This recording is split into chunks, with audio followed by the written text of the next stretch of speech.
Katikkiro wa Buganda Charles Peter Mayiga asabye abantu ba Kabaka okussa Kabaka mu ssala mu kiseera kino.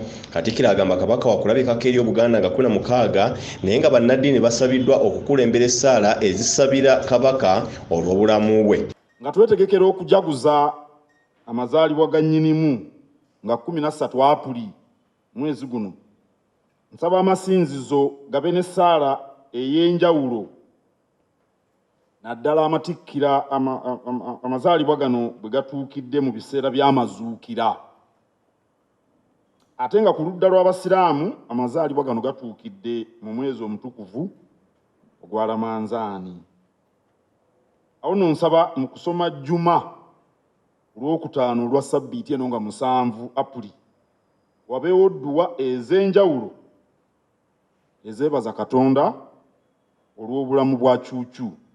Ate Juma ya Ssabbiiti eno olwokutaano lutukuvu. Nsaba ku lw'omukaaga nga 8 Apuli wabeeyo essaala ez'enjawulo nga twebaza Katonda olw'obulamu bwa Kabaka mu kkanisa z'aba 7CD wonna mu Buganda. Ate ku Sande nga 9 Apuli olunaku lwa Pasika, nsaba mu Kereziya ne mu kkanisa zonna mu Buganda mubeeremu essaala ey'enjawulo eyeebaza Katonda ate n'okusabira Kitaffe. Enteekateeka y'olwa 13 Apuli nayo tujja kugibategeeza. Katikkiro abadde asisinkanye abalangira b'essanje okwongera okwogera ku mbeera zaabwe nga bano bazze okwanjula Katikkiro enteekateeka z'okwekulaakulanya.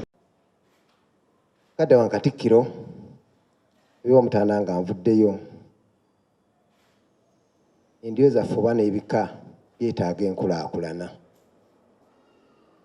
Ensonga z'enkulaakulana nga mu bika oba mu ndyo ezikulabira kati naffe tulinga Lukiika Kiramba byetaaga enkulaakulana. Ebika ebyo by'oberaba wansi birina obuzibu bungi nnyo. Katikkiro wa Buganda twali twetaaga okubaayo ku byenjigiriza nga gye biri mu bika ebyo nga birina entambuza gye bitambuzaamu emirimu. Bisanyaladde mukadde wange ebika ebyo olaba ebyo oyinza okugamba bazikononoka basobola obbiyimirizaawo, naye birina obuzibu bunene. Oba nayongera tukungirako abazzukulu bateesa olunaku olwaleero ne mutuula mu lukiiko ogenda obbaddamu bagamba nti tubeeko ebyo ebiti abalala nga tebatambula, abanoonya tufuniyamu wa tukola tutya, naye nga tugezaako mukadde wange okulabika nti tubakumakuma basobole okulabika nti tutambulira wamu. Katikkiro ku nsonga eno akkaatirizza n'obukulu bwa tekinologiya mu kukulaakulanya ebika era n'akubiriza abalangira bano okutambulizanga ebika ku tekinologiya aliwo. Mu mulembe mutebi ogulimu science ne tekinologiya, tusaana okweyamba eby'omulembe guno, tusaana okweyamba tekinologiya okukuuma obukulu bw'ebika byaffe.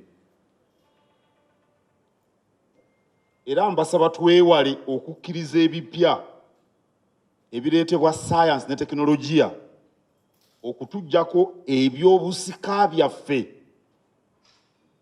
Ebyobusika sigamba kukayanira bibanja oba makanzu oba biki ebyo bwe bityo. Ngamba nga kino kyemuliko wano mwe abasibuka essanje, ennono y'essanje bye byobusika bwaffe. Ennono y'essanje nnono nzito nnyo. Tuleme kukkiriza ebireetebwa science ne tekinologiya okutuggyako ebintu byaffe. Ekimu ku bisingira ddala obubi obufuzi bw'amatwale kye bwatuleetera kwe kutulowoozesa nti ebyaffe byadda bya wansi bibi, naye ebyabali abagwira bye birungi.